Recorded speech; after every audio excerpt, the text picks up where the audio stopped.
Welcome to week 1 of my Christmas decorating series. I'm so glad that you're here. Today we're starting where every holiday begins, with the tree. Not just any tree, the statement piece that sets the tone for the entire season.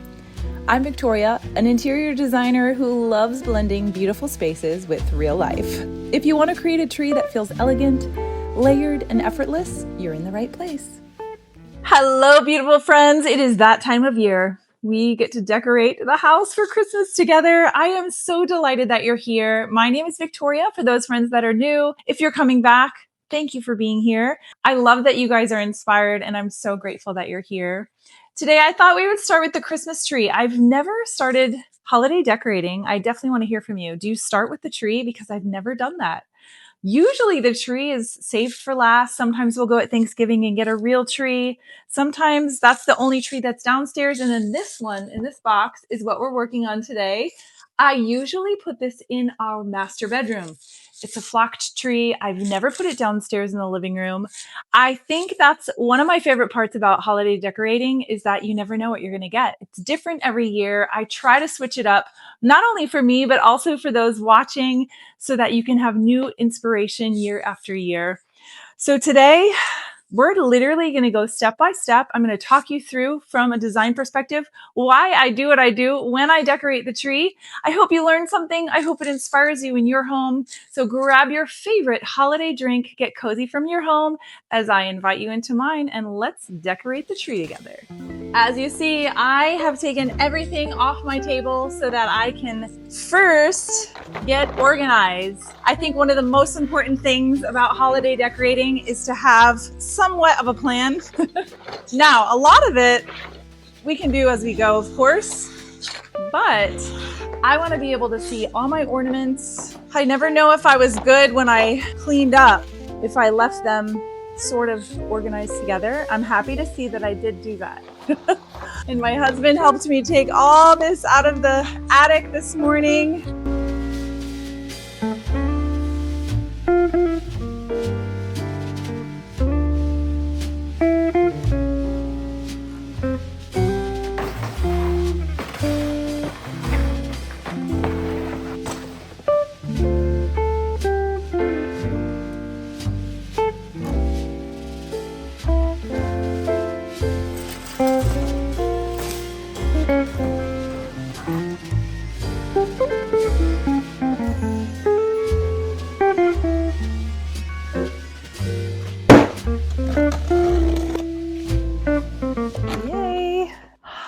I forget how messy Christmas is.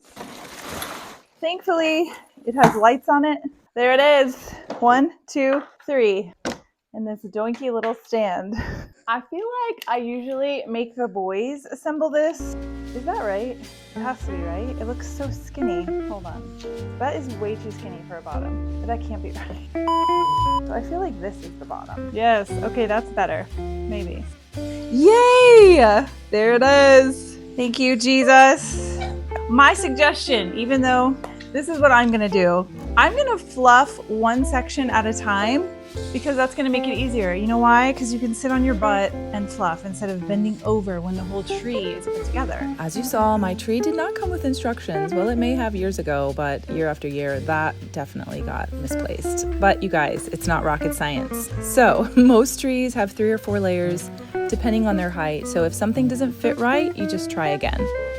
Always start with the bottom, of course, layer in the stand, and make sure it's secure before you move on. The base is everything. If it's not tight, your tree will not be stable later.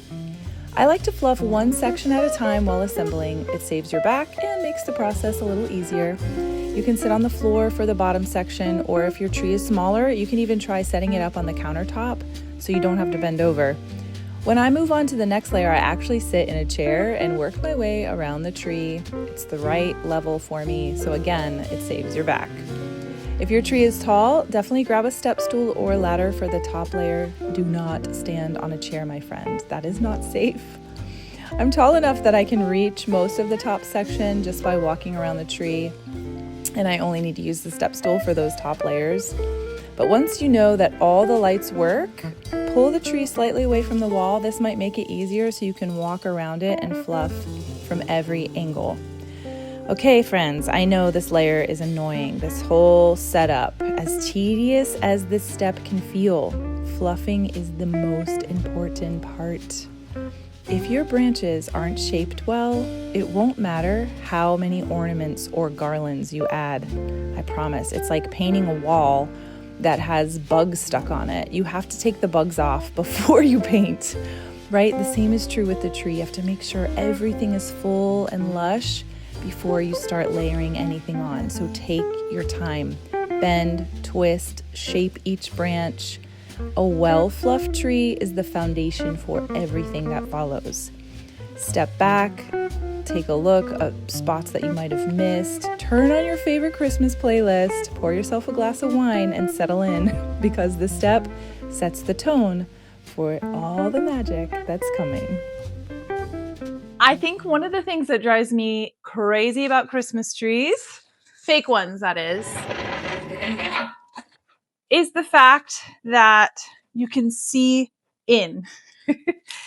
Now, if I didn't have a flocked tree, I would take regular evergreens. So if you guys have a tree that's just green, my suggestion would be to buy some filler. You would buy regular garlands and you're just going to literally fill it in the Christmas tree.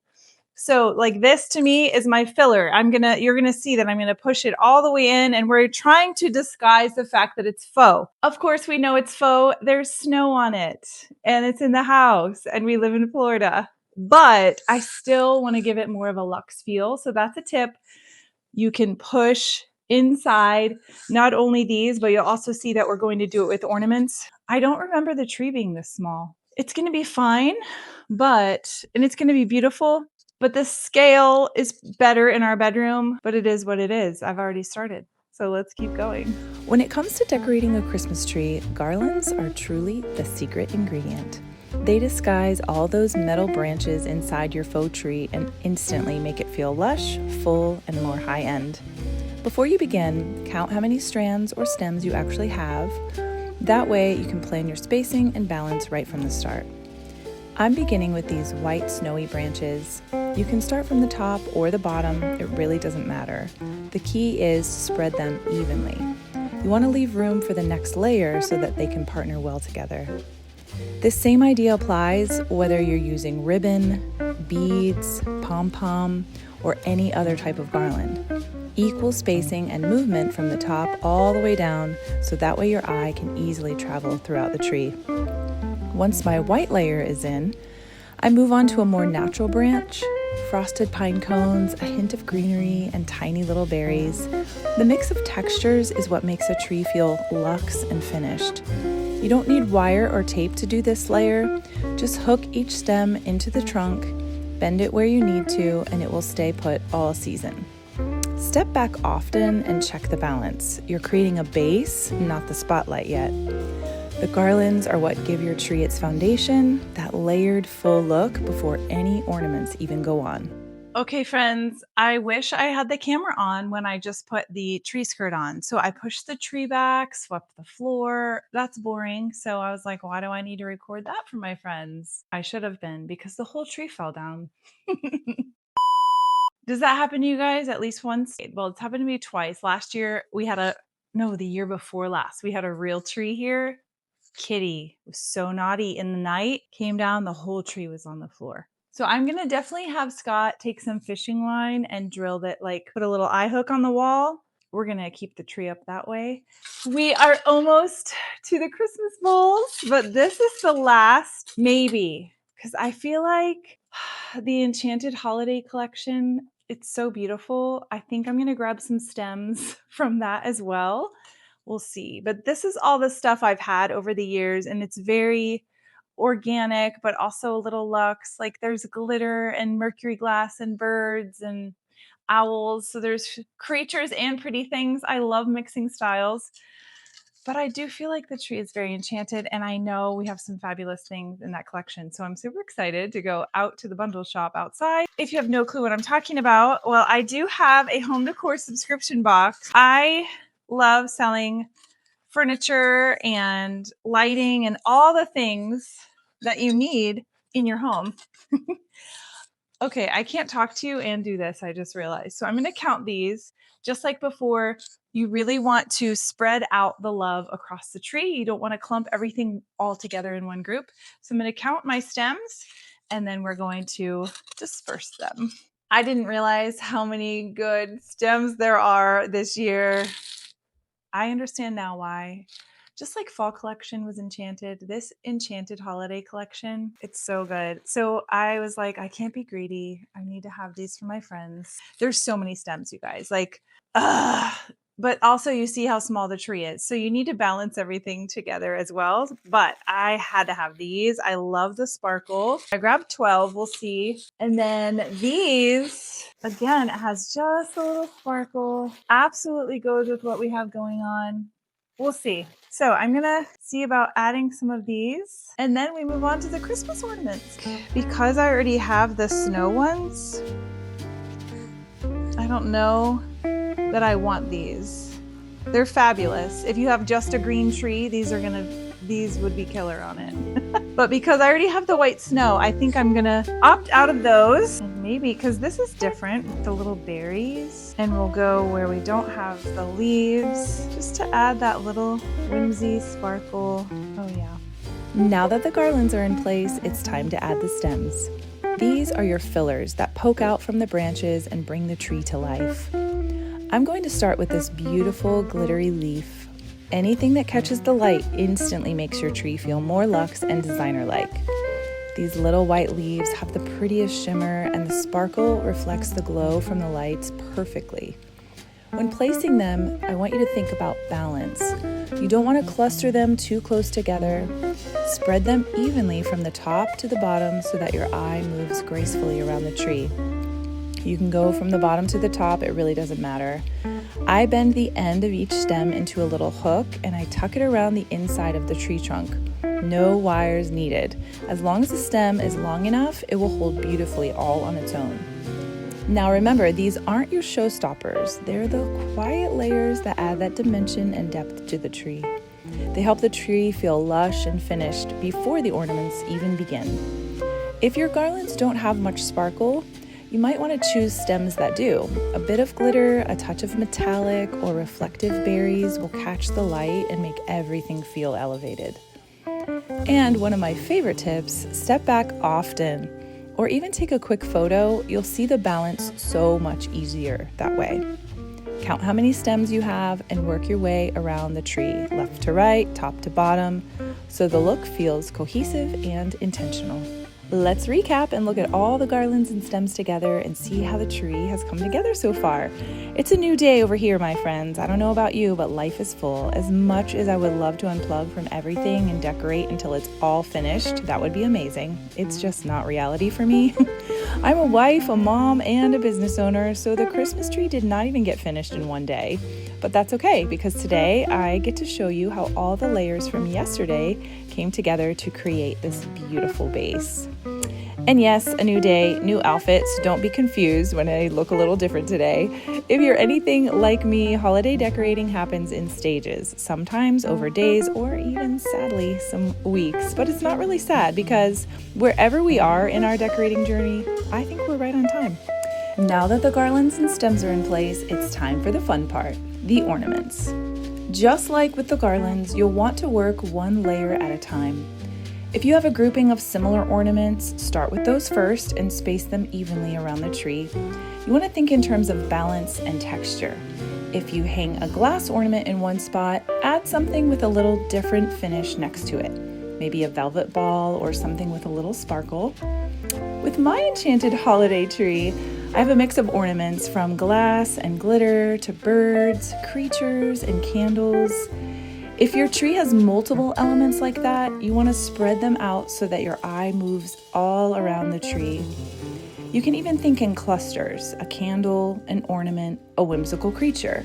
If you group them together, it will give you lots of visual interest in those little vignettes, even visual moments across the tree. And keep playing with the texture. Mix reflective ornaments with matte, smooth with ribbed, metallic with natural. The contrast is what gives that designer feel. and helps the tree feel layered and very intentional. As you go, just like with the garlands, step back often, or even take a photo like I suggested earlier. It's amazing how quick a picture can show you where your balance might be off.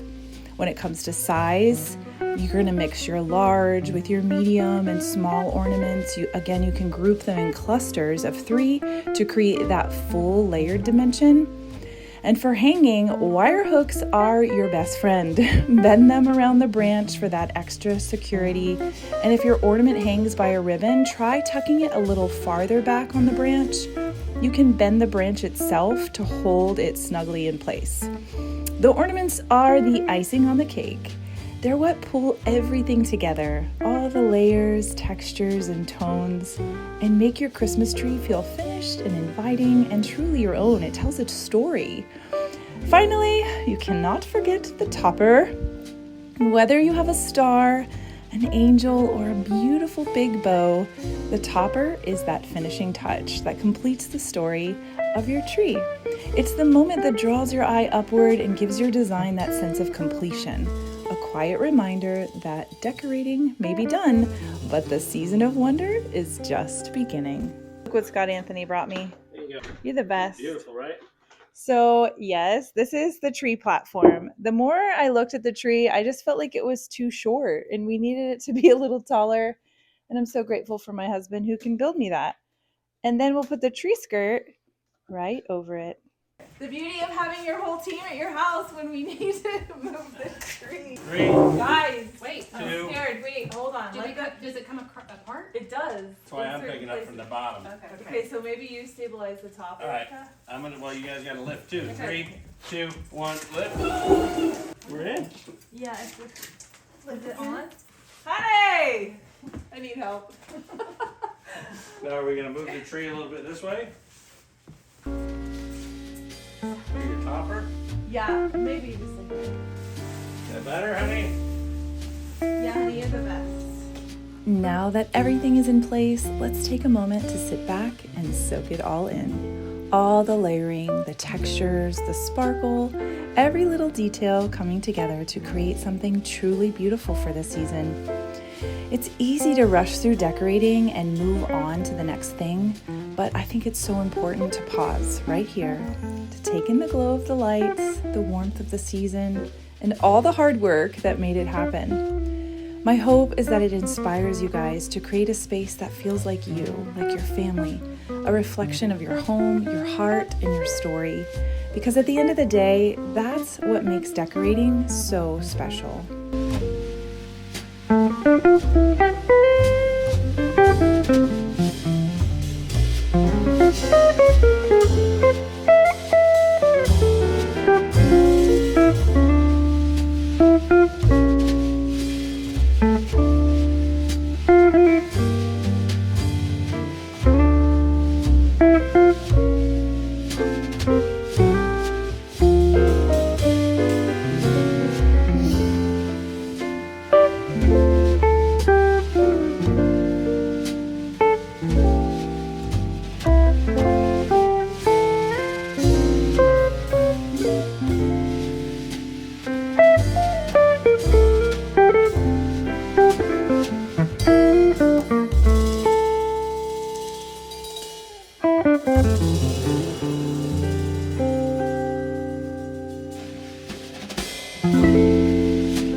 That's it, my beautiful friends.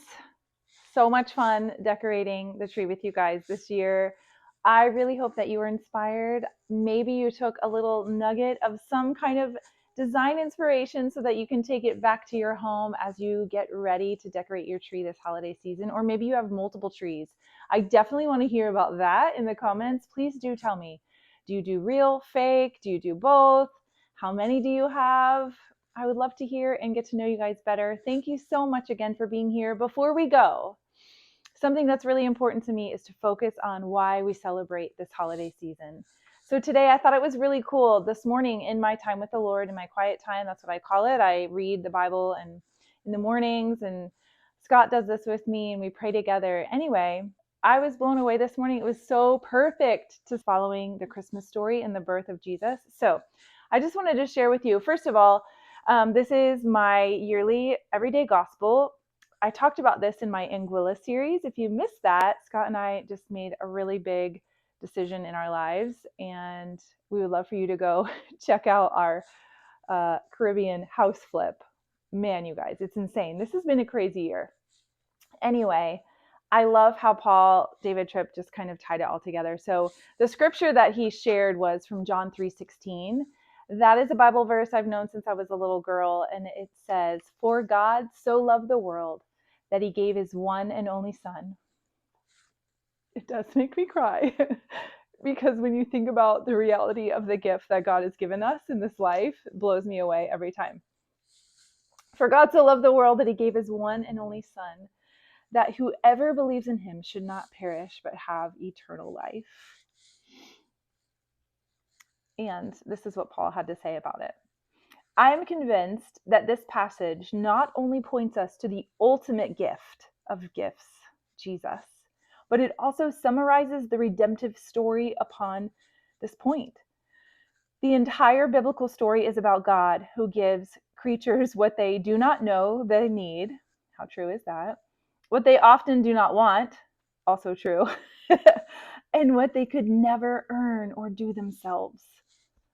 Like, gave his life for us, you guys, but which they could not live without. God's generosity reached its crescendo with the gift of Jesus. Every gift he had given pointed to this final gift. In this gift, we have forgiveness, reconciliation, and transformation of our hearts. In all of God's giving, there is no gift like Jesus. God is still showering down his generosity on you. He blesses you every single day with his presence, his promises, his power, and his grace. He gives to you through his word and his church, your life right here, right now, and into the future. It rests on God's willingness to keep on giving. It's an amazing grace that we are the objects of such unending generosity. I'm so sorry that I'm crying, you guys. This is why we celebrate Christmas. So I don't want to start this 4-week decorating series while I love all the beautiful things and they are a true gift from the Lord and the gift he's given me with decorating. Like, I look at the tree and I'm like, oh, it's so beautiful. And that's a gift from God that I'm excited to share with you. But I couldn't not also share the reality of the hope that we have in this life because of the gift of Jesus, and that we celebrate that at this time of year. So I love you guys. I'm so grateful you're here. If you're new, please, and old, some of you are coming back week after week, but you have not hit that subscribe button. We would love to have you guys come back. We're so grateful for you watching. Please share this video. That would be such a gift and blessing to me if you share this with someone that you think would be inspired. And hopefully every week we will just continue having so much fun decorating, but also not forgetting the true meaning of Christmas.